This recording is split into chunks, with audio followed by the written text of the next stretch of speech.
सीताराम प्रेमानंदे अगवार हरि हरि बोल निताय गौर सीतानाथ प्रेमानंदे अगवार हरि हरि बोल निताय गौर सीतानाथ प्रेमानंदे अगवार हरि हरि बोल भक्तबिंदे चरणे आमार कोटि कोटि प्रणिपात। भागवत सप्ताहे आज আমরা চতুর্থ দিবসে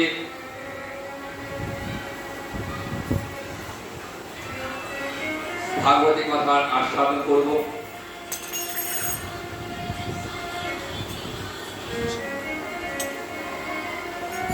গতকাল আমরা আস্বাদন করেছি গজেন্দ্র মোক্ষণ রাজা ইন্দ্রদ্যুম্ন অগস্ত্য ঋষির অভিশাপে গজেন্দ্র রূপে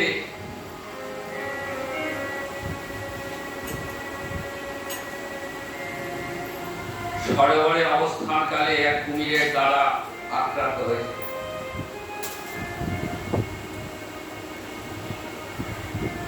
কিন্তু ইন্দ্রদ্যুম্ন রাজা কৃষ্ণ ভক্তি পরায়ণ ছিলেন আর ভক্তি কখনো বিনষ্ট হয় না। তার প্রমাণ রাজা ইন্দ্রদ্যুম্ন অভিশাপগ্রস্ত হলেও গজেন্দ্র রূপে গজেন্দ্র দেহ অতি জন্ম প্রাপ্ত হলেও হরিভক্তি কিন্তু হৃদয়ে ছিল এবং সেই হরিভক্তিকে সার করে মৃত্যুর সময় তিনি ভগবান শ্রীহরির কৃপা লাভ করলেন।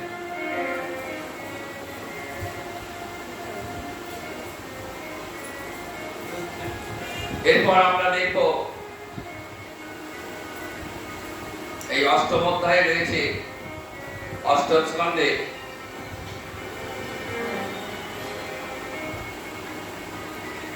সমুদ্র মন্থন।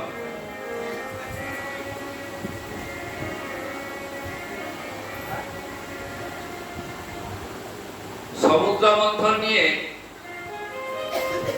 দেবতা এবং দানবদের মধ্যে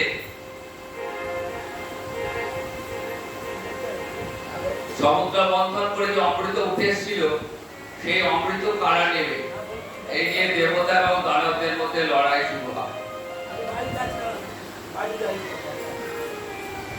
ভগবান কুর্ম রূপ ধারণ করলেন, কুর্ম অবতার রূপে মন্দার পর্বতকে পৃষ্ঠে ধারণ করলেন আর ৬২ নাগকে রজ্জু করে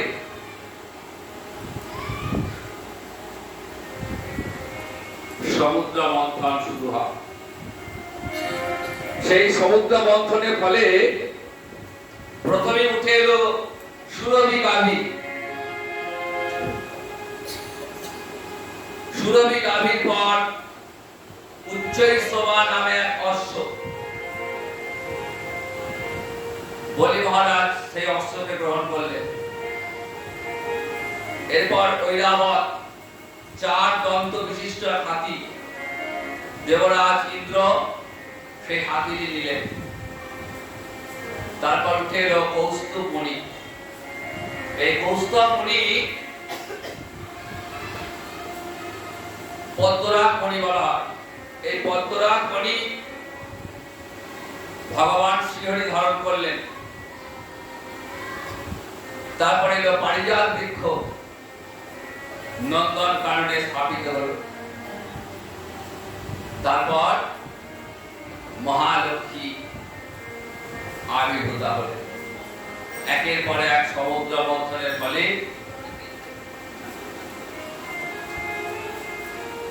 সমুদ্র থেকে উঠে আসছে। এরপর সুরা অর্থাৎ মদ অসুররা গ্রহণ করলেন।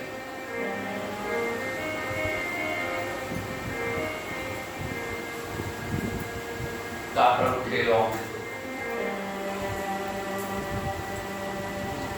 যে অমৃত উঠেছে দানবেরা জোর করে দেবতাদের কাছ থেকে কেড়ে নিয়ে চলে গেলেন।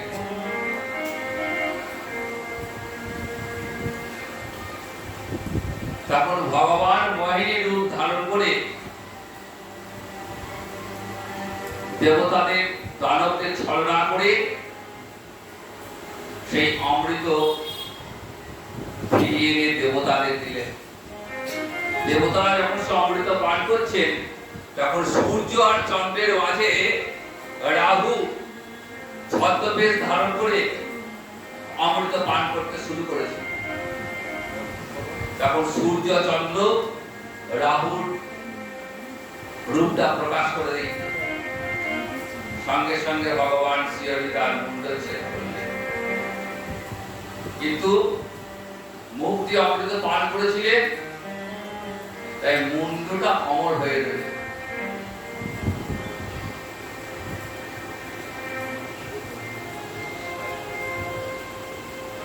এইভাবে সমুদ্র মন্থনের ফলে যে অমৃত, সেই অমৃত দেবতারাই পেয়ে আসছে। মহাদেব পার্বতীকে সঙ্গে নিয়ে ভগবানের ওই মোহিনী রূপ দর্শন করলেন। ওই রূপে তিনি পাগল হয়ে গেলেন। পার্বতীকে ছেড়ে তিনি মোহিনীর পিছনে পিছনে যাচ্ছেন।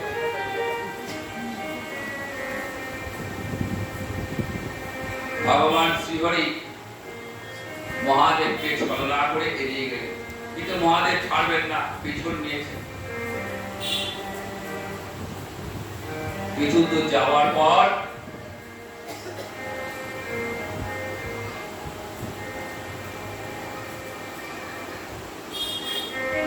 মহাদেব বুঝতে পারলেন এটা শ্রীহরি ছলনা ছাড়া আর কিছুই না। তখন ভগবান শ্রীহরি আবার আপন স্বরূপে ফিরে এলেন।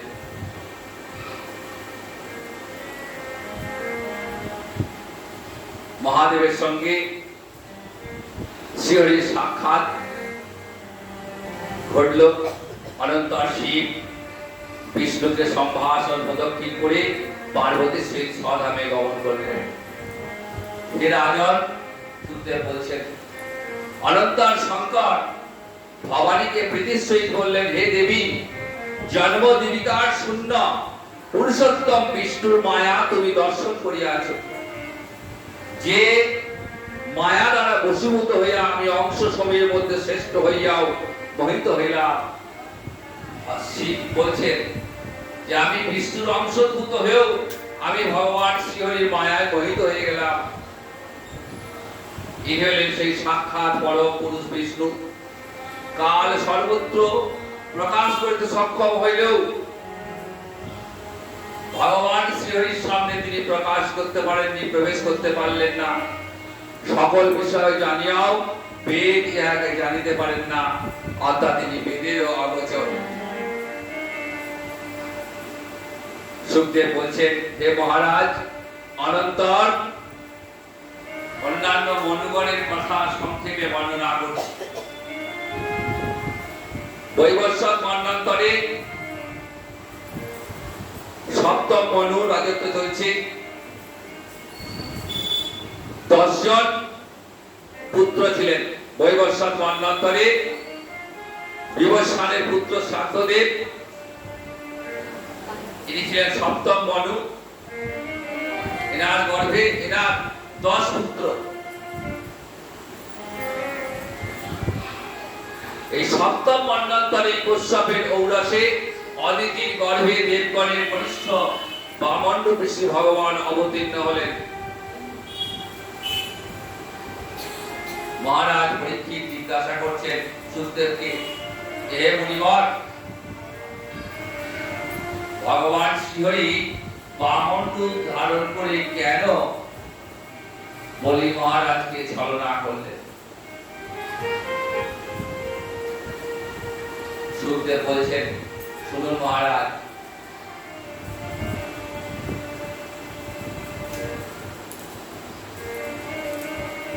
বলি অহংকার চূর্ণ করবার জন্যই ভগবান এরূপ করেছেন। বলি তপস্যার বলে বলিয়ান হয়ে সর্বস্ব দান করতে লাগলেন।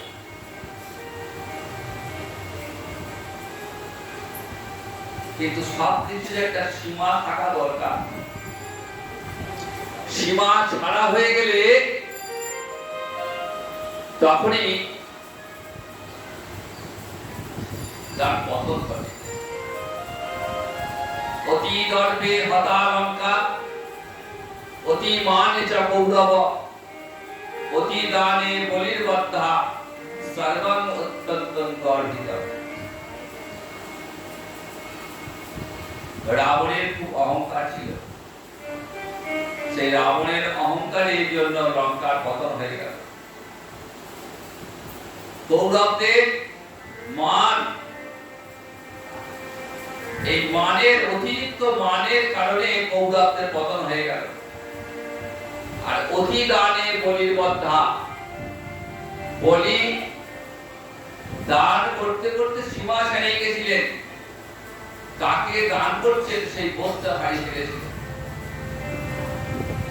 তাই বলি মহারাজের পতন হয়ে গেছে। তাই বলি সর্বং অত্যন্ত গর্বিত, কোনটার অতি ভালো নয়,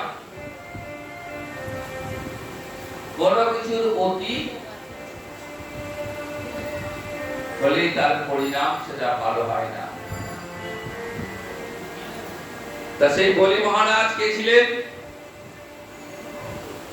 বলেছিলেন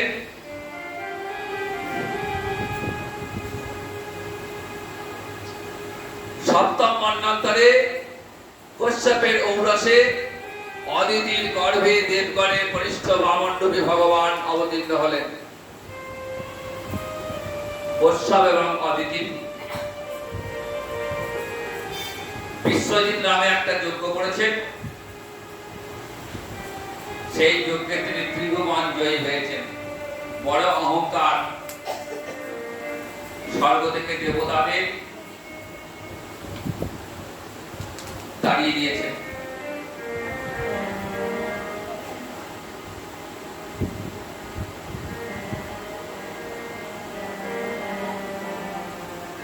এবং ত্রিভুবন জয়ী বলে অহংকারের বশে তিনি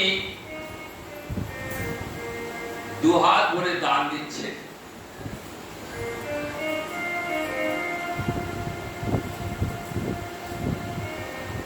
সেই সভায়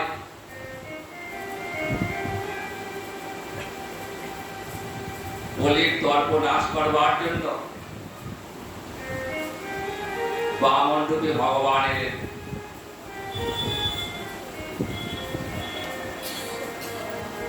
ছোট্ট খাট্ট চেহারা, খর্বাকৃতি, 5 বছরের বালক।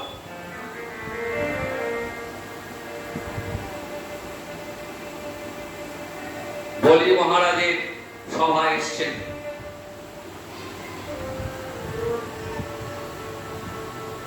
ব্রাহ্মণকে দান করবেন বলি মহারাজ চরণ ধুয়ে দিলেন।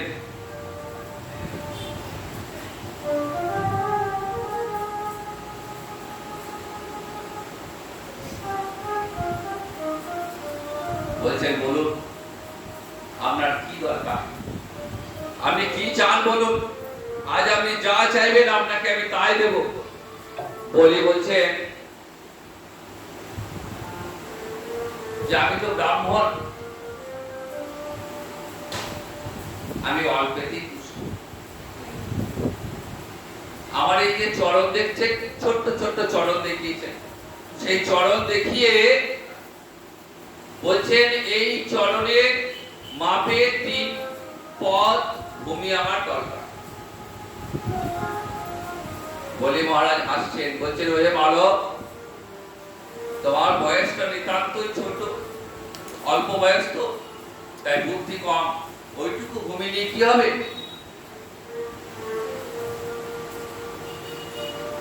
বামন বলছেন যে আমি অল্পতেই সন্তুষ্ট।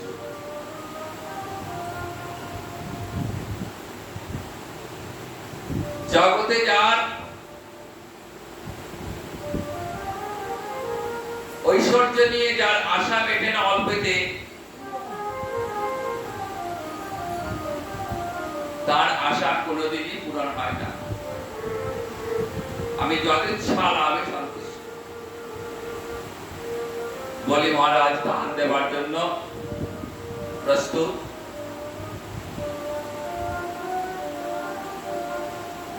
এমন সময় ভগবান দুটো চরণ বিস্তৃত করলেন। দুই চরণে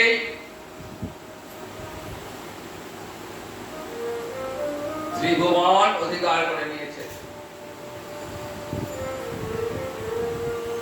বলিকে বলছেন, মহারাজ তুমি তিন পদ ভূমি দেবে কি করে? দুটো চরণেই তো আমার সমস্ত ত্রিভুবন অধিকৃত হয়ে গেছে, এখন তার তোমার কিছু নেই।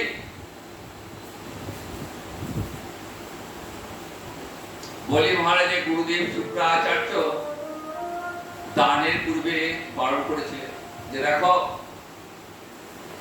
বামন রূপে এসছেন কিন্তু উনি স্বয়ং ভগবান শ্রীহরি, তুমি দান দেওয়ার স্পর্ধা দেখিও না। কিন্তু বলিও দম্বার বর্তমান বলছেন, আমি প্রহ্লাদের পৌত্র,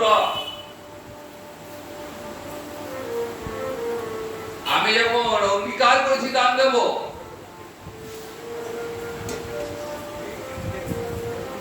তখন আমি আমার প্রতিশ্রুতি থেকে ফিরে আসবো। দান আমি দেব, তাতে আমার যা হয় হোক। এখন ভগবান বলছেন, বলো এবার তৃতীয় চরণটা কোথায় রাখবো?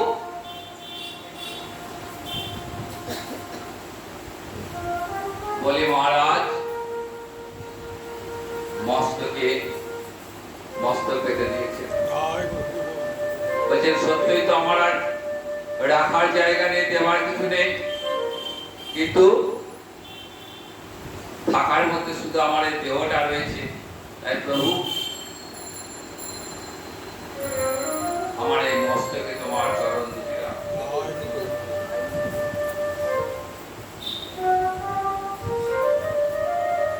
বলি চরণে ভগবান যে এই চরণ রেখেছেন, বলি মহারাজের সমস্ত অহংকার চূর্ণ হয়ে বৃন্দাবলী এসছেন। বলছেন, স্বামী আর তোমার অহংকার রেখো না, তোমার সমস্ত অহংকার চূর্ণ হয়ে গেল ভগবান শ্রীহরির কাছে। কি শিক্ষা দিলেন? এই জগতে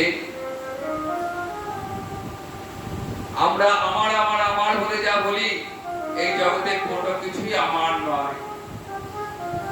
আমরা একটা বাড়ি করতে গিয়ে কি বলি? ইট কিনলাম, বালি কিনলাম, সব নিজের টাকা দিয়ে কিনলাম, সিমেন্ট কিনলাম, যা যা লাগে। গর্বের সঙ্গে বলি আমরা যে কত খরচা হয়ে গেল, কত ইট বালি সিমেন্ট কিনতে সব টাকা শেষ হয়ে গেল।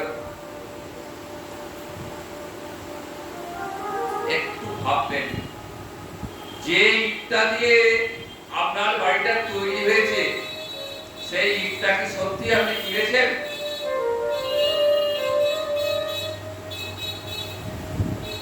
ইটটা কি দিয়ে তৈরি?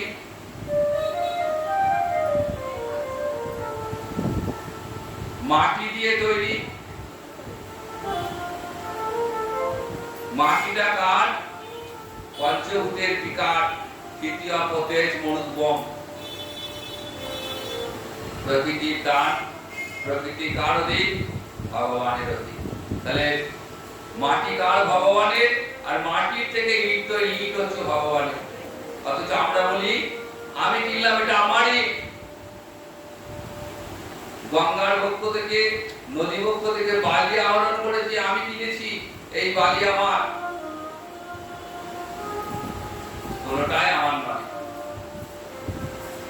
কোনটাই আমার নয়। শ্রীমদ্ ভাগবতের শিক্ষা প্রতিটি ছাত্র ছাত্র শিক্ষা দিলেন যে তো আমার আমার বলে তুমি অভিমান করো না। এই জগতে আমার বলে কিছু হয় না, সব এই গোবিন্দের।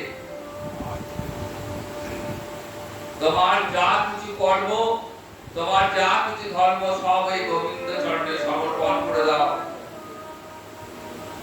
সর্বধর্মান পরিত্যাজ্য মাম একং শরণং বলেন, একমাত্র আমি গেছি। যে আমার চরণে নিজেকে সর্বতভাবে আত্মসমর্পণ করে, সর্বধর্মান পরিত্যাজ্য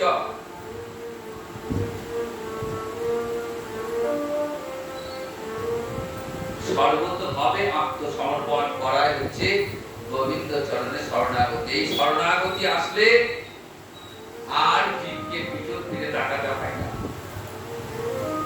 বলি মহারাজকে শিক্ষার মাধ্যমে বামনদেব জগতে জীবকে শিক্ষা দেন। বলির গর্বচূর্ণ হয়ে গেল, প্রভু আমি সত্যি অপরাধ করেছি, আমি তোমাকে দানের দান দেওয়ার স্পর্ধা দেখিয়েছি।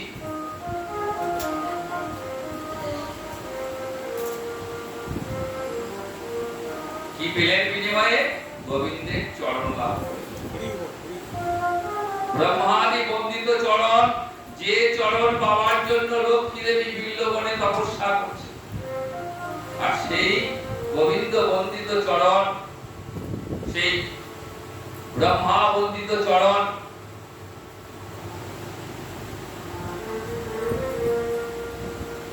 আজ বলি মহারাজ লাভ করলেন।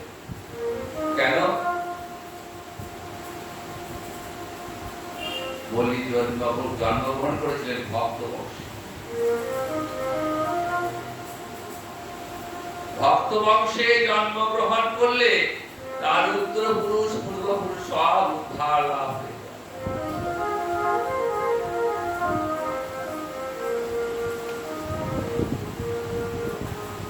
বামনদেবী ভগবান প্রহ্লাদকে বলছেন, প্রহ্লাদ তোমার মঙ্গল হোক, তুমি এখন সুতলে যাও। বলি এখন সুতলে যাবে, দীর্ঘকাল রাজত্ব করবে, আর তুমি বলির সঙ্গে থাকবে, আর আমি বলি তারে প্রহরী হয়ে থাকবো। ভগবান বলির তারে প্রহরী হয়ে আজও পাহারা দিচ্ছেন বলিরাজের রাজত্ব।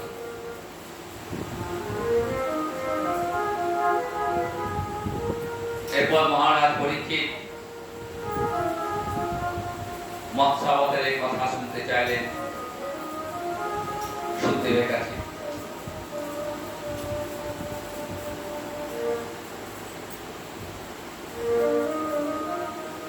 হয়গ্রীব নামে এক অসুর ব্রহ্মার মুখ থেকে বেদকে হরণ করে নিয়েছিলেন।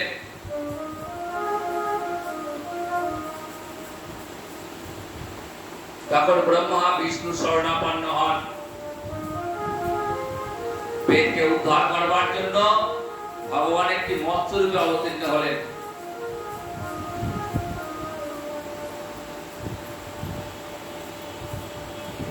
রাজর্ষি সত্যব্রত তিনি একদিন ধ্যান করছেন,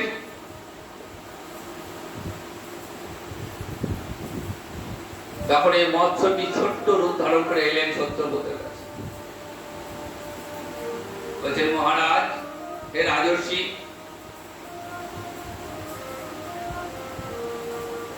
আপনি আমাকে রক্ষা করুন। ছোট্ট মৎস্যটাকে নিয়ে কমণ্ডলুতে রাখলেন। পরের দিন মাছটা বড় হয়ে গেছে। বলছেন, এখানে আমার জায়গা হচ্ছে না, আপনি আমাকে একটা অন্য বড় জায়গা দিন।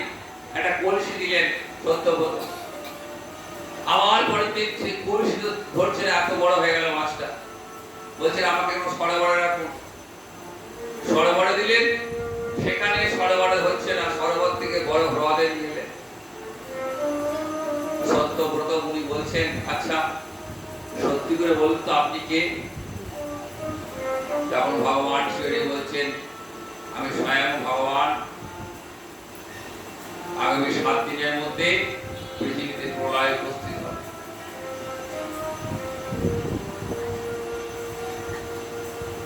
বড় নৌকা আসবে একটা, সেই নৌকাতে আপনি বেদকে নিয়ে উঠবেন। সমগ্র পৃথিবী প্রলয় সলিলে নিমগ্ন থাকবে। নৌকা টলমণ্ড করলে আমার এই দেহটাকে নৌকার সঙ্গে বন্ধন করবে। এইরূপে 7 দিন পরে যখন পৃথিবীতে প্রলয় এলো, চারিদিকে জল আর জল, জল আর জল, তখন দেখছেন একটি নৌকা এসছে।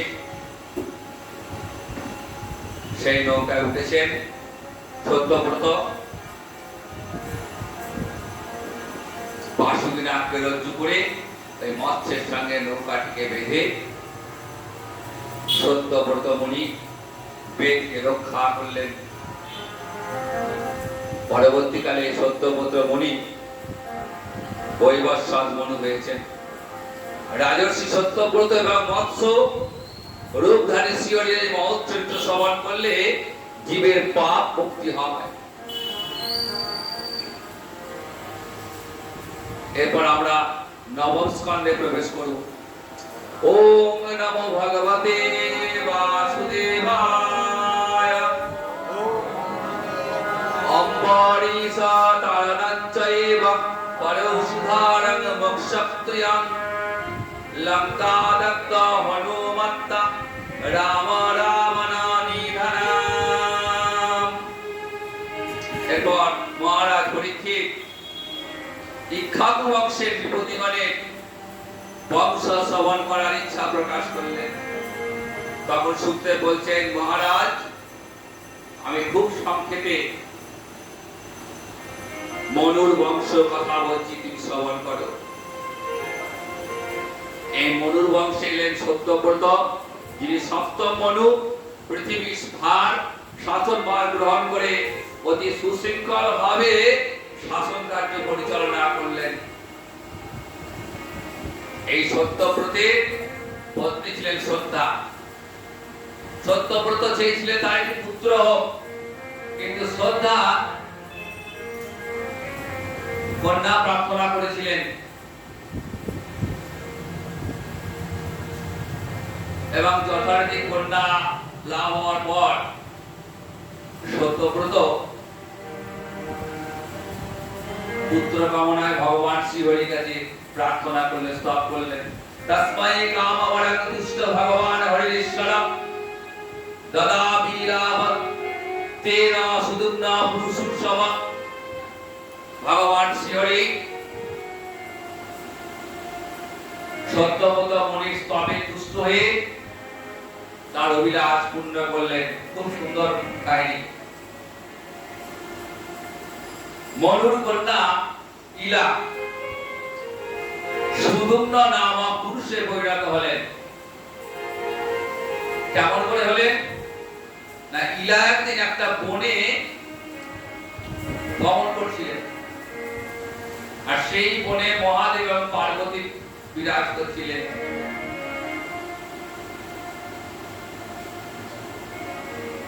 তো সেখানে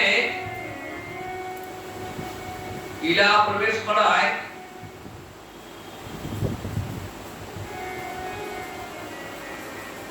ইলা ছিলেন নারী, যিনি পুরুষ হয়ে গেলেন।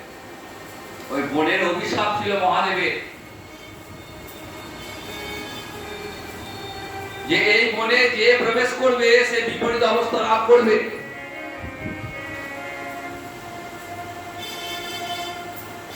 বহুদিন পুরুষ দেহ লাভের পর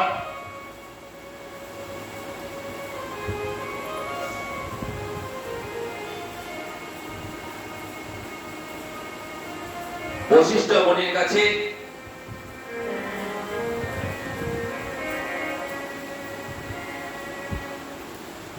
নিজের নারীত্ব প্রার্থনা করলেন।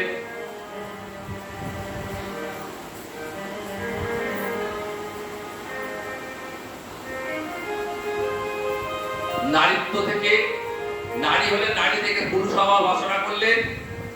তখন বশিষ্ঠ মুনি কৃপা করে তাকে বললেন, এখন থেকে তুমি 1 মাস পুরুষ আর 1 মাস নারী হবে।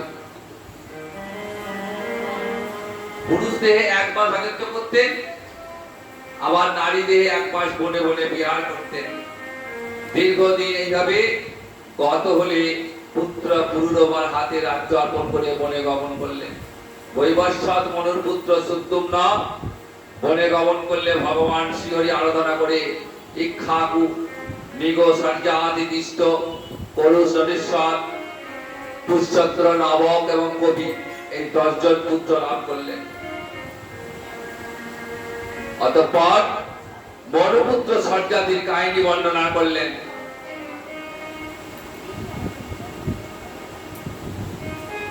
মনুর আর এক পুত্র নবক, নবকের পুত্র নাভাগ,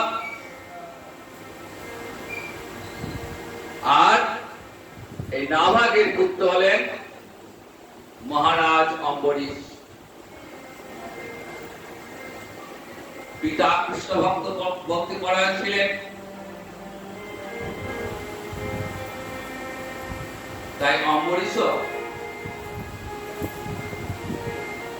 রাজা হলেও অন্তরে কৃষ্ণ ভক্তি ছিল। কেমন কৃষ্ণ ভক্তি?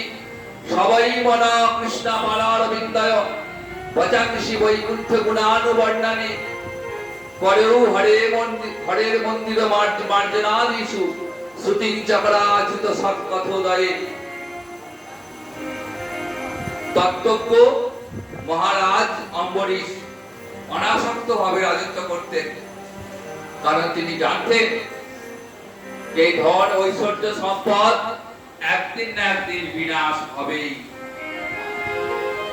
শ্রীকৃষ্ণের চরণ চিন্তায় মন, গুণকীর্তনে বাক্য, শ্রীহরি মন্দির মার্জনা আদি পূজা কার্যে হস্তোদ্যয়, শ্রবণে শ্রুতি যুগল এবং মূর্তি মন্দির দর্শনে নয়ন যুগল, ভাগবত প্রসাদ আদিতে রসনা, শ্রীহরি ক্ষেত্র বন্দনা আদিতে গমনে চরণ যুগল এবং ঋষিকেশে চরণদয় বন্দরে মস্তক নিযুক্ত করিয়া আছিলেন। এই মহারাজ অম্বরীশ সতী সাধ্বী স্ত্রীকে নিয়ে কার্তিকের নিয়ম সভা মাসে 1 মাস ব্যাপী ব্রত করেন।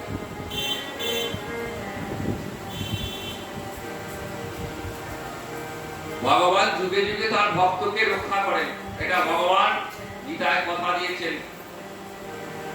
এই মহারাজ অম্বরীশ কেমন করে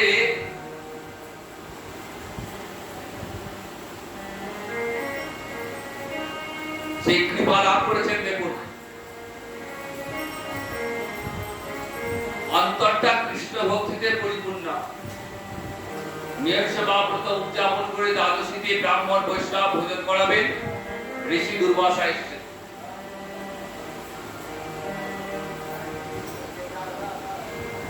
দুর্বাসাকে যথাযোগ্য সম্ভাষণ করে বলছেন, হে ঋষিগণ, আজকে নিয়ম সেবা বসে ব্রতের উদযাপন করছি, তো আপনি কৃপা করে এই গোবিন্দের গৃহে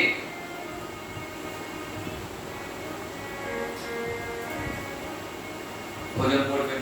দুর্বাসা বললেন, তাই হবে, স্নান করে আসি। স্নান করতে গেছে অনেকক্ষণ, এদিকে ব্রতের পালনের সময় উত্তীর্ণ হতে চলেছে। দেখুন, আমরা সবাই জানি যে কোনো ব্রত করলে নির্দিষ্ট সময়ে তার পালন করতে হয়।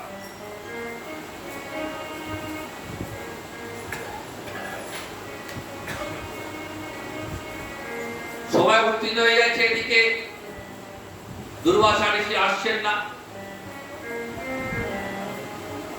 ব্রত পালনের সময় পেরিয়ে গেলে ব্রতের ফল পাওয়া যাবে না। মহারাজ চিন্তায় পড়ে গেলেন। উপস্থিত সজ্জনদের কাছে পরামর্শ আছে কি করা উচিত। ব্রাহ্মণ বৈষ্ণব যারা ছিলেন বললেন, মহারাজ, আপনি গোবিন্দের চরণামৃত পান।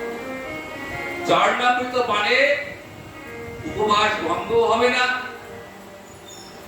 আবার আপনার ব্রতের পালনটা হবে।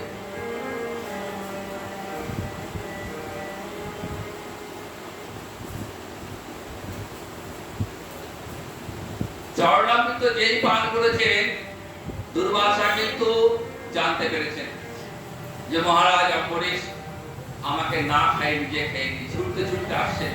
বলছে, তোমার এত বড় সাহস, তুমি ঋষিকে অপমান করলে, নিমন্ত্রণ করে আগে খেয়ে নিলে।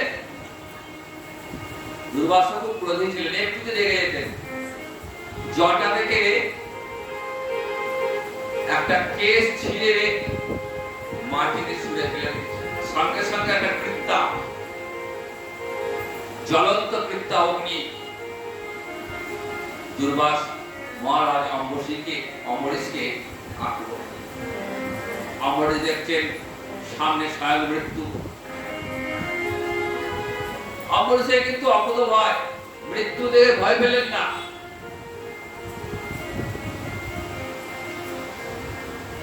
ভগবানকে স্মরণ করছেন, হে গোবিন্দ,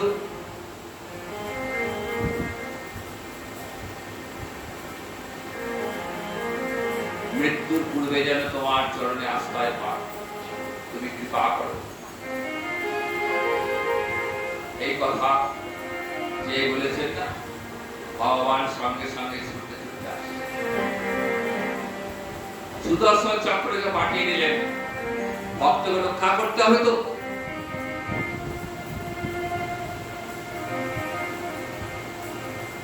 সুদর্শন চক্রে এসে প্রথমে জ্বলন্ত বৃত্তাকে শেষ করল, তারপরে বৃত্তাকে প্রেরক দুর্বাসাকে তাড়া করল। দুর্বাসা সুদর্শন চক্রের ভয়ে গোটা বিশ্ব ঘুরছে, সুদর্শনের হাত থেকে রেহাই পাচ্ছে না। প্রথমে গেল 10 দিক পালের অধিপতি, এই যে 10টা দিক রয়েছে তার যে অধিপতি, বলে আমার রক্ষা করুন। বলছে না না, আমার সেই ক্ষমতা নেই সুদর্শনের হাত থেকে রক্ষা করা।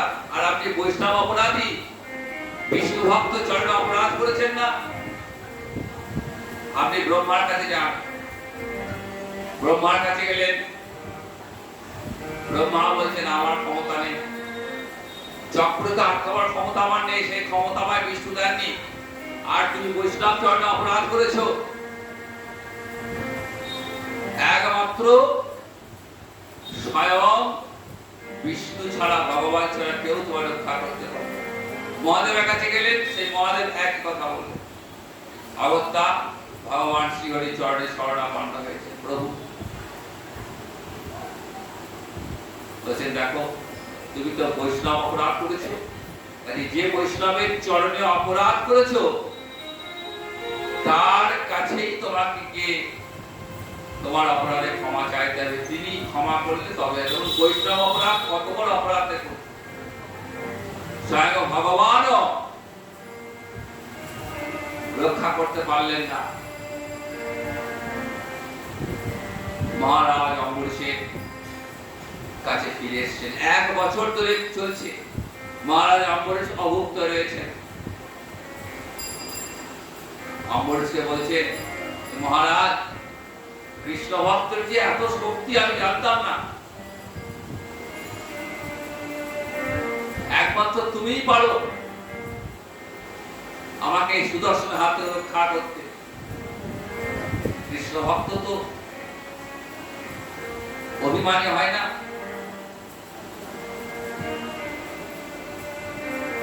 কৃষ্ণ ভক্তের কোনো অহংকার থাকে না। ঋষি দুর্বাসাকে যখন শুনলেন, ঋষি দুর্বাসার মুখে কথা, গোবিন্দকে স্তব করে সুদর্শন চক্রকে ফিরে যাওয়ার অনুরোধ করলেন। সুদর্শন ফিরে গেল, ঋষি দুর্বাসা রক্ষা পেলেন। কি বললেন যে আজ আমি দেখলাম, আজ আমার বিশাল শিক্ষা হলো।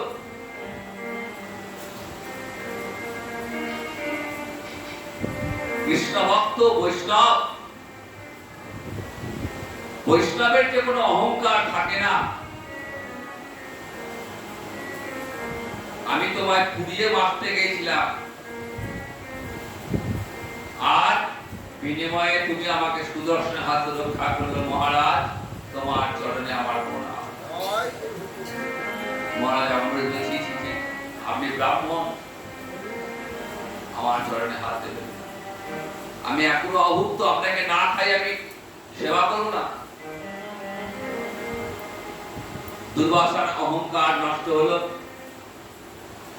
ভগবান কি করে, দর্পহীন দর্পচূর্ণ করেন। যে অহংকার দেখাবে, যার মনে অহংকার থাকবে, ধনের অহংকার, রূপের অহংকার, যৌবনের অহংকার, ভগবান তাকে একদম সেই অহংকার চূর্ণ করে দেবেন। শ্রীমদ্ ভাগবতের শিক্ষা দেন। সুখদেব একে একে ভক্তের কথা বলছেন, আর সেই ভক্ত মহিমার বর্ণনা করতে করতে ভগবানের মহিমা কেমন করে বর্ণনা করছে দেখুন। মহারাজ অম্বরীশ এরপর দীর্ঘদিন রাজত্ব করে চলে গেলেন নির্জন অরণ্যে। বাকি জীবনটা কৃষ্ণ ভজন করে কাটিয়ে দিলেন।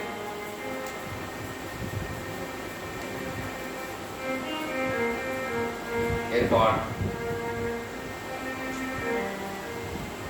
মানধাত্তা আমরা বলি না মানধাত্তা, সেই মানধাত্তার কথা আমরা একটা আস্বাদন করব। তার আগে আমরা ছোট্ট করে একটা ভজন একটু শুনে নিই।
বংশে যুবরাশ্ব জন্মগ্রহণ করলেন।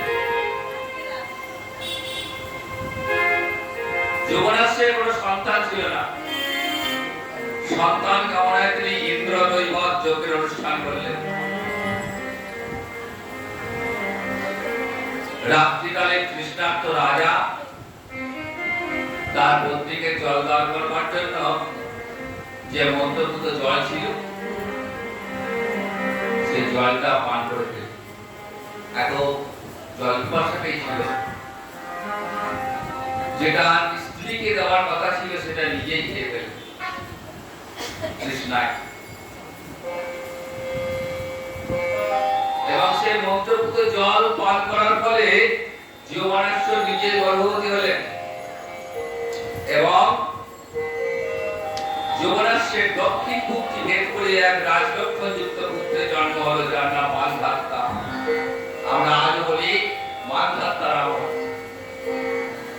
এই মানধাত্তার 50টা কন্যা ছিল। সৌভরি মুনি এই 50 জন কন্যার পানি গ্রহণ করেছিলেন। এই মানধাত্তার বংশে সত্যব্রত জন্ম হয়। তিনি ত্রিশঙ্কু নামে পরিচিত ছিলেন। এই ত্রিশঙ্কুর পুত্র হলেন হরিশ্চন্দ্র। হরিশ্চন্দ্র ছিলেন নিঃসন্তান। হরিশ্চন্দ্রের নারদের উপদেশ অনুসারে বরুণ দেবের পূজা করলেন। বরুণ দেবের কৃপায় পুত্র লাভ করলেন। পুত্রের নাম হলো রোহিত। বরুণদেবকে পূজা করবেন প্রতিশ্রুতি দিয়েছিলেন, কিন্তু আস্তে আস্তে সেই প্রতিশ্রুতি রক্ষা করতে তিনি ব্যর্থ হলেন।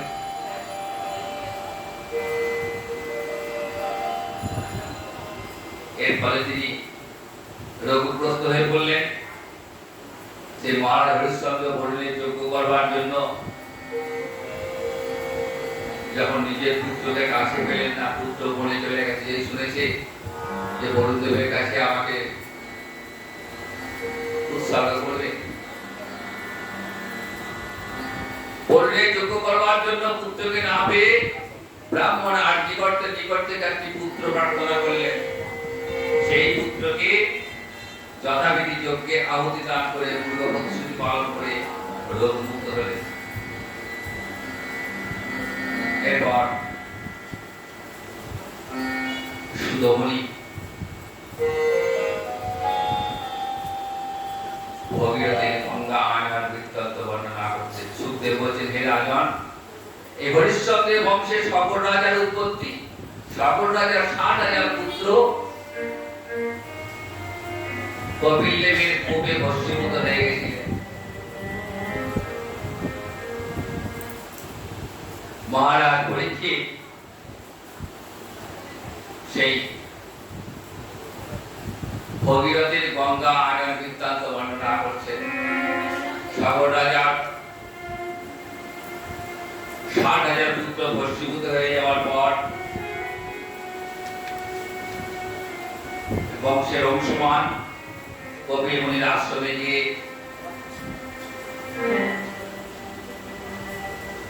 সকল রাজার ৬০,০০০ পুত্রের প্রাণ ফিরে যাওয়ার জন্য আবেদন করলেন। কপিল মুনি বললেন, একমাত্র মা গঙ্গাকে যদি মর্তে আনয়ন করতে পারো, তাহলে মা গঙ্গার স্পর্শে ৬০,০০০ পুত্র পুনরায় জীবিত হয়ে উঠবে।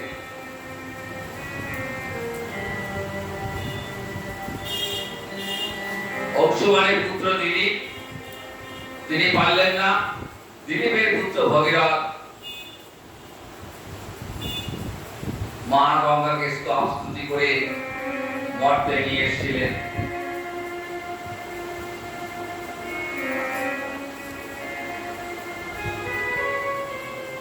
মা গঙ্গা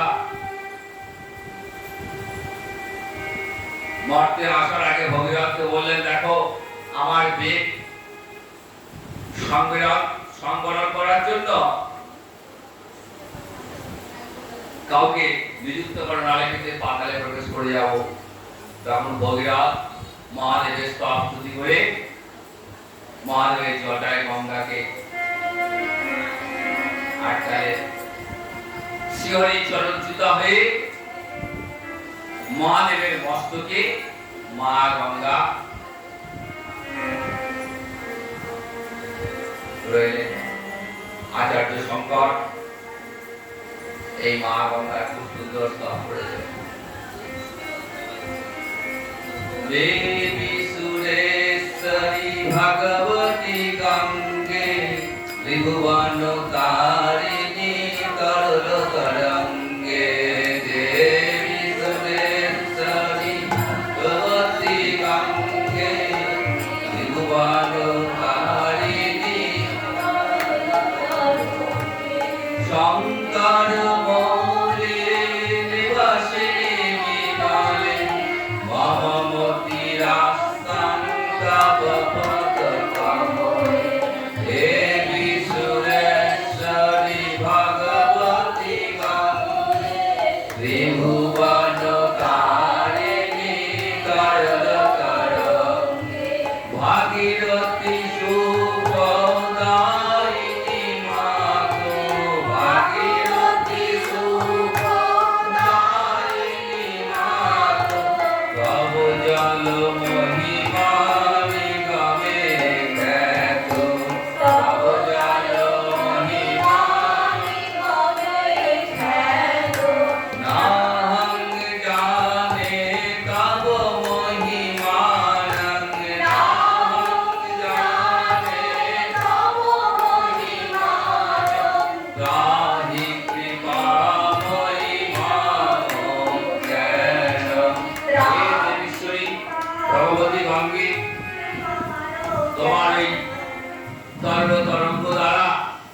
মৌলি, মহাদেবের জটায় তোমার অবস্থান, মহামতির আস্থান, তোমার চরণে যেন আমার মতি হয়, সেই কৃপা আমাকে করো।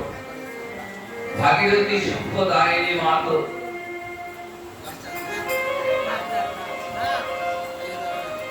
হে ভাগীরথী, ভগীরথ তোমায় আনন্দ করেছিল, তাই তুমি ভাগীরথী। তোমার মহিমা সমগ্র বেদে খ্যাত। না হাম জানি তব মহিমা নাম, একমাত্র আমি তোমার সেই মহিমা জানতে পারলাম না। ত্রাহি কৃপা মম জ্ঞান, আমি অজ্ঞানী, তুমি আমায় কৃপা করো।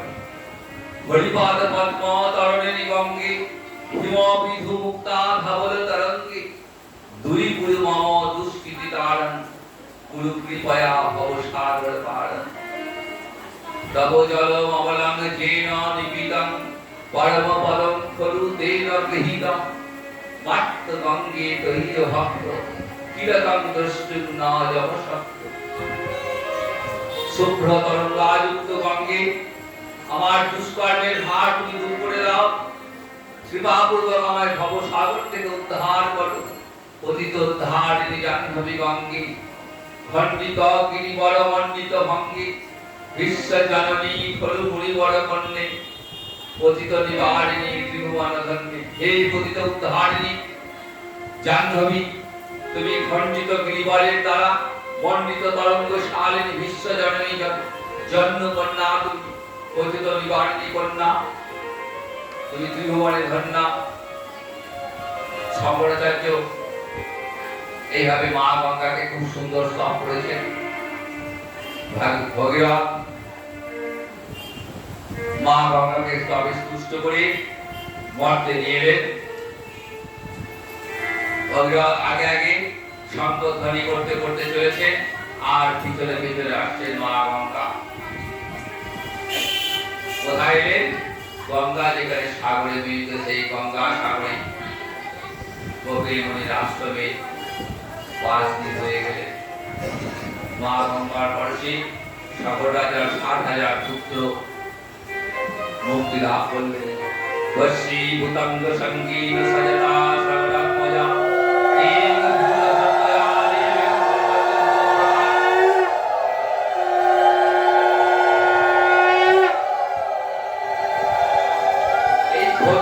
বংশধর মহামতি খট্টাঙ্গ ছিলেন রাজ চক্রবর্তী।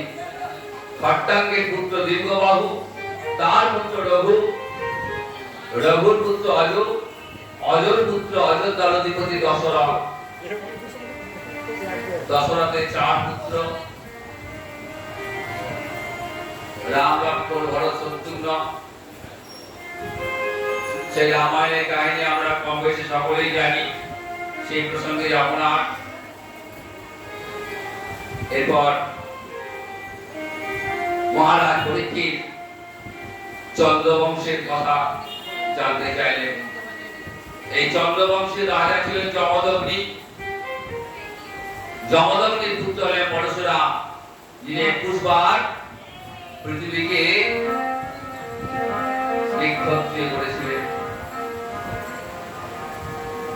এই পরশুরাম আগামী মন্বন্তরে বেদ প্রবর্তক সপ্তর্ষিগণের মধ্যে একজন হবেন। তিনি আজও মহেন্দ্র পর্বতে অবস্থান করছেন। এরপর সুখদেব যজাতির কাহিনী বলছেন। পুরুরমার পুত্র আয়ু, আয়ুর পুত্র নহুষ, এই নহুষের পুত্র যজাতি। তিনি দৈত্যগুরু শুক্রাচার্য এবং সুরাহাতে তিনি বিশ্ববর্ধন কন্যাকে বিবাহ করেছিলেন।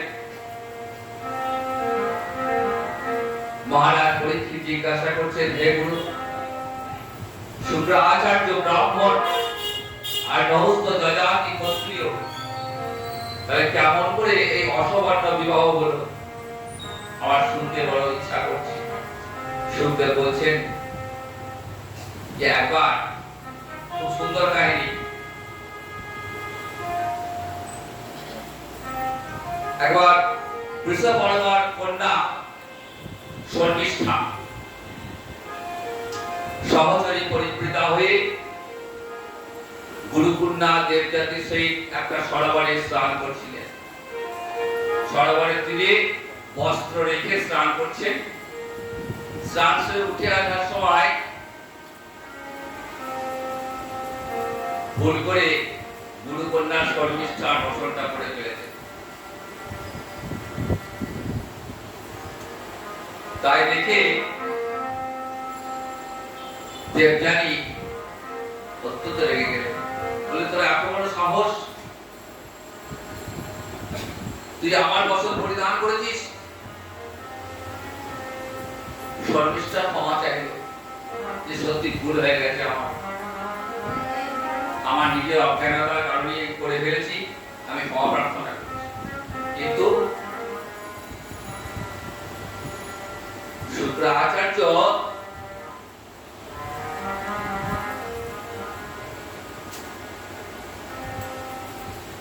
যখন শুনলেন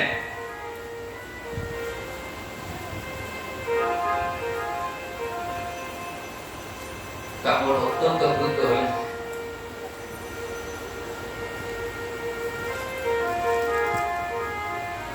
আর শর্মিষ্ঠা ক্ষমা প্রার্থনা করার পরেও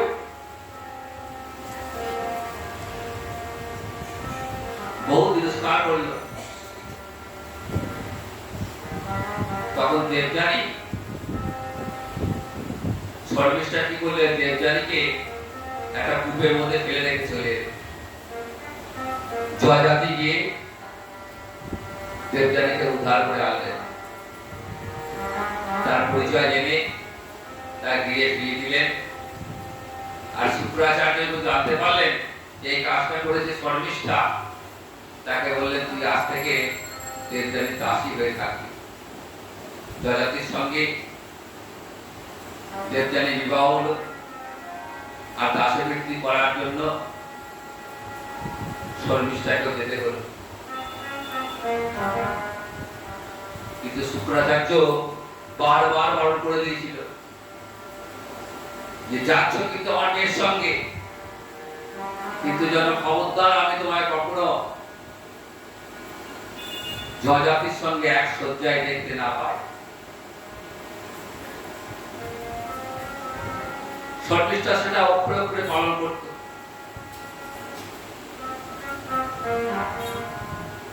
কিন্তু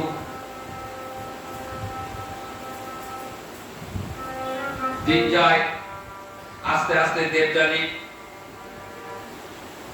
দুটো সন্তান জন্মগ্রহণ করে। ইতিমধ্যে শর্মিষ্ঠা প্রতিশ্রুতি কথা তার স্মরণে থাকা সত্ত্বেও ঋতু রক্ষা করবার জন্য মহারাজ যযাতি শুক্রাচার্যের বাক্য তার মাথায় ছিল। কিন্তু এই শর্মিষ্ঠার মাথা রক্ষা তার কর্তব্য মনে করে তিনি শর্মিষ্ঠার ঋতু রক্ষা করলেন। দেবযানীর দুই পুত্র যদু এবং দুর্বসু, আর শর্মিষ্ঠার তিন পুত্র বৃক্ষ, অনু এবং পুরু। দেবযানী দ্বারা শুক্রাচার্য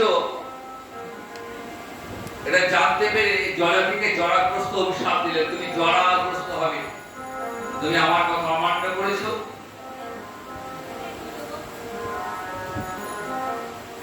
জয়জাতি ক্ষমা প্রার্থনা করলে শুক্রাচার্য বললেন, যদি তোমার কোনো পুত্র তোমার এই জরাটা নিতে পারে, দান করতে পারো, তাহলে তুমি আবার তার যৌবন পাবে।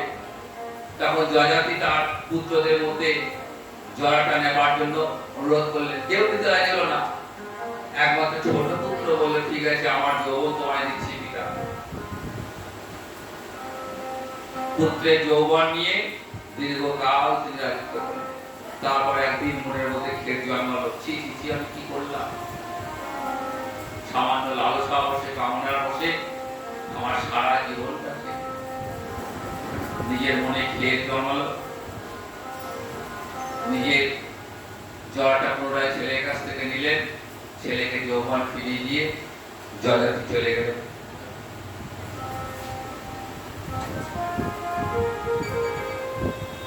এই পুরু বংশে রেমির জন্ম, রেমির পুত্র দুষ্মন্ত, দুষ্মন্তের পুত্র ভরত। রাজা ভরতের 3 পত্নী ছিলেন, কিন্তু এই 3 পত্নীর গর্ভে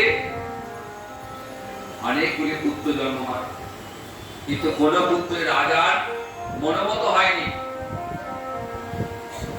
তো এই সংবাদ রাজাকে জানালে তিনি ব্যভিচারের আশঙ্কায় হয়তো পত্নীগণকে ত্যাগ করতে পারে, এই ভয়ে রাজাকে কোনো খবর না দিই রাজার অনুচরগণ সেই পুত্র সকলকে প্রসব মধ্যে হত্যা করেছিলেন। যখন ভরতের বংশের সম্ভাবনা দেখা দিল, তখন তিনি পুত্রের জন্য মরুৎসব যজ্ঞ করলেন। আর সেই যজ্ঞে প্রীত হয়ে মরুৎগণ ভরদ্বাজ নামে একটা পুত্র অর্পণ করলেন। ভরতের পুত্র ভরদ্বাজ, এই ভরদ্বাজের পুত্র মনু, আবার তার মধ্যে তার 5 পুত্র, তার একজন নাম নর, নরের পুত্র সংকৃতি, সংকৃতির পুত্র রন্তিদেব। এই রন্তিদেব ছিলেন পরম কৃষ্ণ ভক্ত। একদিন দেশে প্রবল দুর্ভিক্ষ দেখা দেয়।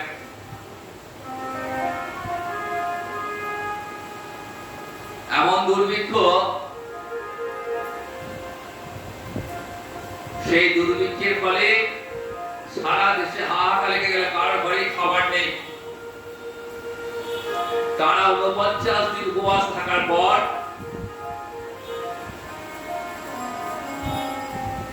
একটু খাবার সংগ্রহ করেছে।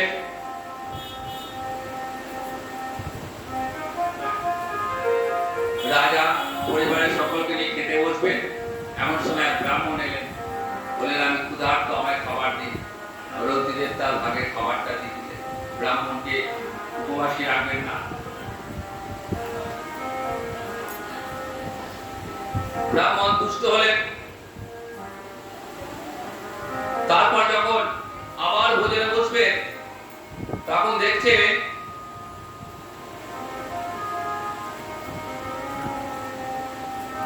এক চণ্ডাল তার অনেকগুলি কুকুর শাবককে, কুকুর এবং কুকুরকে নিয়ে এসছেন, ভোজন প্রাপ্তি হয়েছেন। রন্তিদেব চণ্ডাল এবং কুকুরদের সেই যা ছিল সেইটুকু দান করলেন। যেটুকু কিঞ্চিত জল ছিল, যখন সেই জলটা পান করতে যাবেন, তখন এক চণ্ডাল এলেন। চণ্ডাল সেই জলটুকু প্রার্থনা করলেন।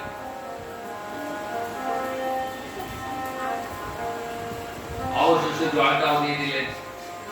কিছুই নেই। অবশেষে রন্তিদেব তৃষ্ণায় ছাতি ফেটে যাচ্ছে,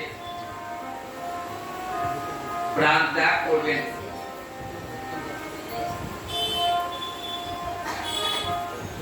এমন সময় স্বয়ং ভগবান শ্রী হরি এসেছেন। বলছে রন্তিদেব, তোমাকে প্রার্থনা, তোমার পরীক্ষা করছিলাম, তো তোমার এই অতীত সংস্কার সৎকার দেখে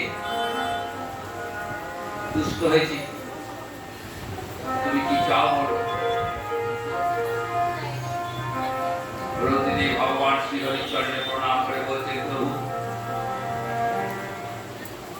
আমি কিছুই চাই না, যেন জন্মে জন্মে তোমার এই চরণের সেবা আমি করতে পারি, যেন সমস্ত প্রাণীর হৃদয়গত হইয়া কাজকে বেদনা অনুভব করিয়া সকলের বেদনা দূর করতে পারি। জীবন ধারণের ইচ্ছুক কাতর জীবকে জলদান করলে আমার ক্ষুধা তৃষ্ণা শ্রম দৈন্য ক্লান্তি শোক বিষাদ মোহ দূর হইবে। হে রাজন, স্বভাব দয়ালু ধৈর্যশীল রাজা রন্তিদেব পিপাসায় মৃতপ্রায় হইলেও পূর্বোক্ত কথাগুলি বলিয়া সেই চণ্ডালকে পানীয় জল প্রদান করলেন। ফলাকাঙ্ক্ষী মানবগণের ফলপ্রদাতা ব্রহ্মাদি দেববৃন্দ বিষ্ণু মায়া দ্বারা ব্রাহ্মণাদি শরীর ধারণ করিয়া মহারাজ রন্তিদেবকে পরীক্ষা করবার জন্য অতিথিবিশে সমাগত হয়েছিলেন এবং তার ব্যাপারে সন্তুষ্ট হয়ে নিজের স্বরূপ প্রকাশ করলেন। হে রাজন, এই চন্দ্রবংশী দেবমীর নামে জন্মগ্রহণ করলেন। দেবমীরের পুত্র সুরসেন তার পত্নী মনীষার গর্ভে বসুদেব আদি 10 পুত্র এবং পঞ্চকন্যা উৎপন্ন করলেন। বসুদেব যখন জন্মগ্রহণ করেন তখন স্বর্গে দুন্দুভি এবং আনক বাদ্য বাজিবার কারণে বসুদেবের আরেক নাম হয় আনক দুন্দুভি। এই বসুদেব দেবকীর গর্ভে 8টি পুত্র কীর্তিমান, সুসেন, ভদ্রসেন, ঋজু, সমর্দন, ভদ্র, বলরাম এবং শ্রীকৃষ্ণ এবং একটি কন্যা সুভদ্রা। এরা আজন পরীক্ষিতকে বলতে সুখদেব, এই সুভদ্রা তোমার পিতামহী ছিলেন। যখন ধর্মের ভয় এবং পাপের বৃদ্ধি হয় তখন সর্বনিয়ন্তা ভগবান শ্রীহরি দেহধারী হয়ে অবতীর্ণ হন। সেই মায়া নিয়ন্তা সর্বসাক্ষী পরমাত্মা ভগবান শ্রীহরি কেবলমাত্র স্বীয় মায়া বিলাস করিতে আসিবেন। তার জন্ম কর্মের জন্য কারো কারণ নেই। ব্রহ্মাদি সুরেশ্বরগণ তাহার কর্ম মন দ্বারা পরিমাপ করতে পারেন না। ভগবান শ্রীকৃষ্ণ বলরামের সহিত আসিয়াছিলেন। সজ্জনগণের কর্ণের অমৃততুল্য নির্মল চিত্ত স্বরূপ তাহার জল যিনি এক পাক মাত্র শ্রবণ করেন তিনি অখিল কর্মবাসনা পরিত্যাগ করতে সমর্থ হন।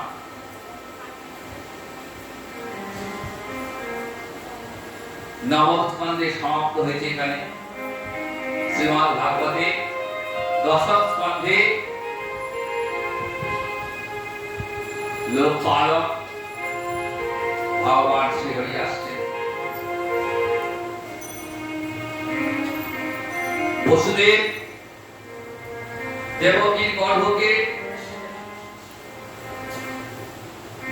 গর্ভকে আশ্রয় করে ভগবান শ্রীহরি আসছেন।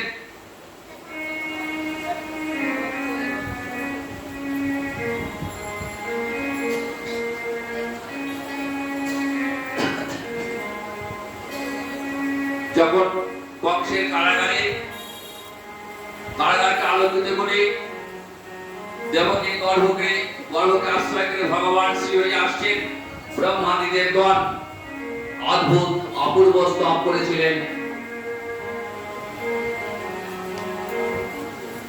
সত্যব্রতং সত্যপরম ত্রিসত্যং সত্যসাজনিং নিহিতং চ সত্যে সত্তাস সত্যমৃত সত্যনিত্যং সত্যাত্মকং তাং শরণং প্রপন্ন। ভগবান আপনি সত্যব্রত, সত্যই আপনার সংকল্প, সত্যই আপনার প্রাপ্তি সাধন। আপনি ত্রিকালে সত্য, সত্যের কারণ, সত্য অধিষ্ঠিত, আপনি সত্যের সত্য। এই যে সংসার এক সনাতন বৃক্ষ, হে প্রভু আপনার মধ্যে লয় হয়, সর্বদুঃখহারী পরমেশ্বর আপনি সকলের প্রভু। এই পৃথিবী যা প্রকৃত পক্ষে আপনার চরণ পদ্ম স্বরূপ, তাহার মহা সৌভাগ্যবশে তাহারই পক্ষে এখন আপনি অবতীর্ণ হয়, তাহার ভার অপরিত হইল। সূত্রে বলছেন এইভাবে ব্রহ্মাদি দেবতাগণ দেবকী গর্ভকে স্থিত ভগবানের স্তুতি এবং দেবকীকে সান্ত্বনা দিয়ে নিজ স্থানে গমন করলেন। যথাস্থানে যথা সময়ে ভগবান শ্রীহরি শঙ্খ চক্র গদা পদ্মরূপ ধারী শ্রীবৎস চিহ্নরূপ বক্ষস্থল শ্যামল সুন্দর রূপে সেই কারাগারে আবির্ভূত হলেন।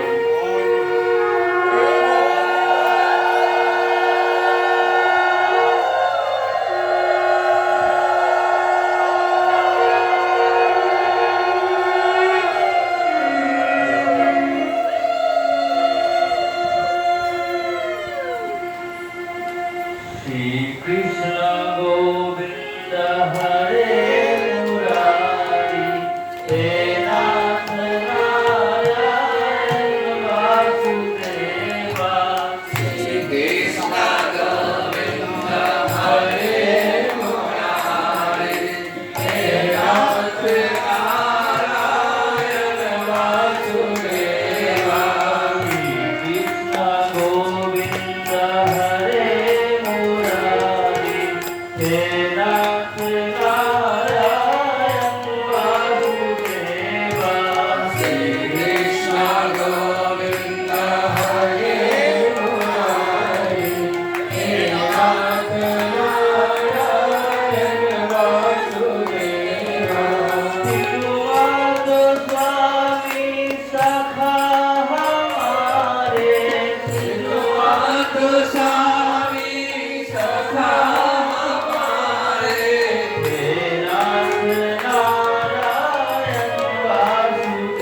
अतो सर्वगुणोपेत काल परमशमन जर्हो वायान जन्मक्षम संकर्ष बहुतारकम अतो सर्वगुण काल अनंतर সেই সুন্দর কালটি উপস্থিত ভাদ্র মাসের কৃষ্ণপক্ষের অষ্টমী তিথি শ্রীমদ্ ভাগবতে সুখদেবের ব্যাখ্যা অনন্তর সেই সুন্দর কাল উপস্থিত লোকপালক ভগবান শ্রীহরি দেবকীর গর্ভকে আশ্রয় করে এলেন চতুর্ভুজ রূপ দর্শন করছেন বসুদেব স্তব স্তুতি করার পর বলছেন হে প্রভু তোমার এই রূপ সংবরণ করো এখনই কংস আসবে কংস দেখলেই তোমাকে হত্যা করবে বলছেন দেখো মা তুমি ভয় পেও না তুমি জন্মে জন্মে আমার মা এই জন্মে তোমার গর্ভে প্রথম জন্মে তুমি ছিল বৃষ্টি গর্ভ দ্বিতীয় গর্ভে উৎসবের ঔরাসী দেবী যখন অদিতি আমি তোমার গর্ভে উপেন্দ্র রূপে এসেছিলাম আবার তৃতীয়বারে আমি তোমার পুত্র রূপে তোমাদের যদি ভয় লাগে আমি আমার মূর্তি সংগ্রহ করছি তুমি আমাকে গোকুলে নন্দ রাজার গৃহে রেখে এসো সেখানে মা যশোদার একটি কন্যা হয়েছে কন্যাটিকে নিয়ে এসো একে একে 8টা গর্ভ নষ্ট হয়ে গেছে সব 6টা গর্ভ সন্তানকে হত্যা করেছে কংস সপ্তম গর্ভে বলরাম এলেন সংকর্ষণ সেই সংকর্ষণকে যোগমায় আকর্ষণ করে রোহিণী গর্ভে স্থাপন করেছে অষ্টম গর্ভে ভগবান শ্রী বসুদেব মাথায় করে যখন নিয়ে যাচ্ছেন যমুনার উপরে যাবেন যমুনা ভাবছেন আমার এমন সৌভাগ্য আজ পেয়েছি গোবিন্দ চরণ মাথায় নেব আজকে যমুনা খিচুড়ি লাভে রেখে বসুদেব যমুনা হাঁটু সমান জল হয়ে গেল মাথায় অনন্তদেব বৃষ্টি পড়ছে বন্ধ বন্ধ মৃদু বন্ধ বাড়ি পাত হচ্ছে দেবরাজ ইন্দ্র গোবিন্দকে সেবা করার জন্য মৃদু বন্ধ বাড়ি পাত করছে আর অনন্তনাথ সপ্তরূপে গোবিন্দের মাথায় চলেছে গোকুলে পৌঁছে দেখছেন সবাই নিদ্রা রয়েছেন মা যশোদার কন্যা সন্তান একটি কন্যা হয়েছে কন্যাটিকে গোবিন্দকে রেখে কন্যাটিকে নিয়ে চলে এলেন একসঙ্গে মা যশোদার একটি পুত্র এবং কন্যা হয়েছে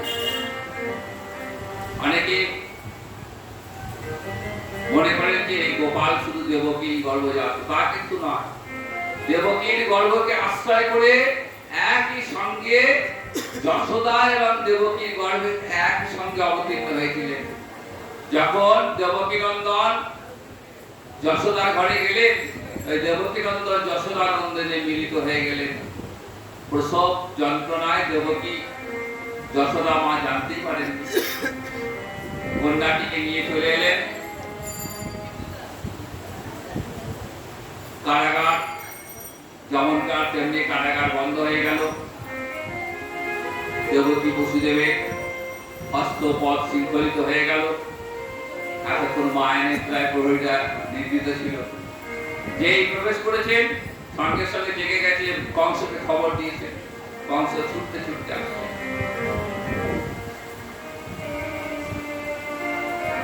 দেখছেন দেবকী কন্যা দেবকী বলছেন দাদা দৈববাণী হয়েছিল অষ্টম গর্ভের সন্তান তোমার হত্যাকারী হবে কিন্তু কন্যা এই কন্যাটিকে হত্যা করো না চোরানা আসলে ধর্মের কাহিনী ও সত্য ভয় কি জানি কি ছদ্মবেশে এসছে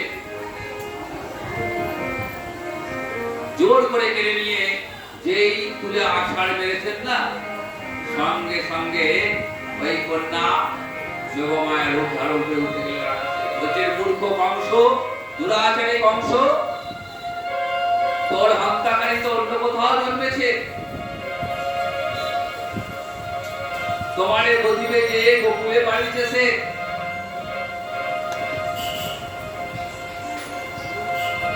দেবকী নন্দ রাজা গৃহে তো আনন্দের সীমা নাই, পুত্র হয়েছে শুনে সমস্ত গোয়ালারা এসেছেন পুত্রের নামকরণ হবে। গর্গাচার্য যখন কৃষ্ণ জন্ম নিলেন দৈবকীর উদরে, মথুরাতে দেবগণ পুষ্পবৃষ্টি করে। বসুদেব রাখিয়াল নন্দের মন্দিরে, নন্দের আলয়ে কিশোরীরে বাড়ি। জয় রাধে গোবিন্দ, রাধে গোবিন্দ। রাখিল রাম নন্দের নন্দন, যশোদা রাখিল রাম জানু আচরণ। জয় রাধে গোবিন্দ, রাধে গোবিন্দ। বলদ রাম রাখে সুন্দর গোপাল, যদুমল রাম রাখে ঠাকুর রাখাল। জয় বলো রাধে গোবিন্দ, রাধে গোবিন্দ। বলরাম রাখিল রাম ঠাকুর রাখাল, শ্রীরাম রাখিল রাম রাখাল রাখাল। জয় রাধে গোবিন্দ, রাধে গোবিন্দ। রাম রাখে যতে গোপিনী, ভালো সোনা রাম রাখে রাধা বিনোদিনী। জয় রাধে গোবিন্দ, রাধে গোবিন্দ। রাখিল রাম গোবিন্দ মঙ্গলী, চন্দ্রাবতী রাম রাখে মঙ্গলী। সবাই মিলে রাধে গোবিন্দ, রাধে গোবিন্দ। রাখিল রাম অনন্ত মায়া, কৃষ্ণ নাম রাখে বড় মেলে রাখিলা। জয় রাধে গোবিন্দ, রাধে গোবিন্দ। অন্নমুনি নাম রাখে দেবকান্ত হরি, বনমালী নাম রাখে বনে হরি। জয় রাধে গোবিন্দ, রাধে গোবিন্দ। অন্নমুনি নাম রাখে শ্রীমধুসূদন, অনামিল নাম রাখে দেবনারায়ণ। জয় রাধে গোবিন্দ, রাধে গোবিন্দ। পুরন্দর নাম রাখে দেবকী গোবিন্দ, দ্রৌপদী রাখিল নাম দেবী নন্দন। জয় রাধে গোবিন্দ, রাধে গোবিন্দ। শান্ত নাম রাখে সংগ্রামিল নাম, অবলা রাখিল নাম পাতালভূষণ। জয় রাধে গোবিন্দ, রাধে গোবিন্দ। শিখমুনি নাম রাখে জগদীয় হরি, পঞ্চমুখে রাম নাম কাঞ্চি মুরারি। জয় রাধে গোবিন্দ, রাধে গোবিন্দ। কুঞ্জকেশী নাম রাখে বলি সদাচারী, প্রহ্লাদ রাখিল নাম শ্রীহ মুরারি। জয় রাধে গোবিন্দ, রাধে গোবিন্দ। আদিতি রাখিল নাম মরারি সুতন, গদাধর নাম রাখে কমললোচন। জয় রাধে গোবিন্দ, রাধে গোবিন্দ। দামোদর নাম রাখে বিকাশী, নীলতা রাখিল নাম যমুনারবতী। জয় রাধে গোবিন্দ, রাধে গোবিন্দ।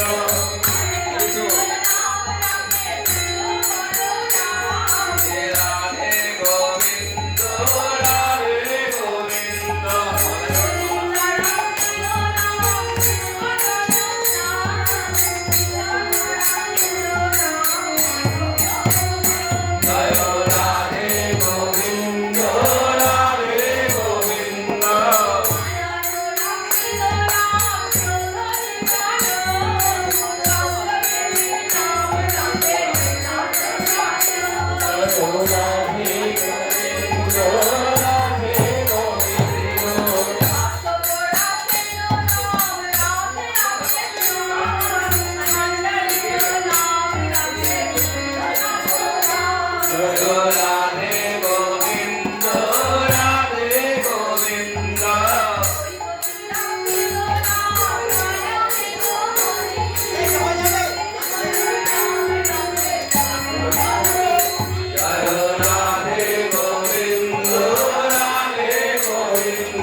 ব্রজবাসীরা গোপালকে দেখবার জন্য দধি দুগ্ধ ঘৃত ফল সব নিয়ে এসছেন আর নন্দ রাজা আনন্দে নৃত্য শুরু করেছেন। আনন্দময় রে বড়ই আনন্দময়, আনন্দময় রে বড়ই আনন্দময়, নন্দের মন্দিরে শ্যাম চাঁদের উদয়, নন্দের মন্দিরে শ্যাম চাঁদের উদয়, আনন্দময় রে বড়ই আনন্দময়, আনন্দময়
আজকে এখানে আগামীকাল পঞ্চম দিবস ভগবান শ্রীহরির বিভিন্ন লীলা আমরা সাধন করব এবং সেই সঙ্গে আরেকটি গুরুত্বপূর্ণ দিন কালকে বিশ্বমান রাজনন্দিনী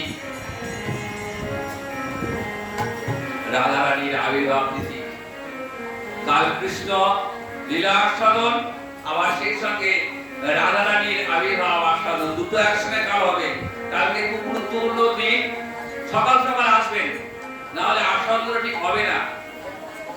আমরা যদি মোটামুটি 5টায় শুরু করতে পারি তবে ঠিকঠাক হবে। আজকে অনেক দেরি হয়ে গেল, যাই হোক আজকে এরপর শ্রী গুরুদেবের মুখ থেকে আমরা কিছু আস্বাদন করবো। জয় নিতাই, জয় গৌর।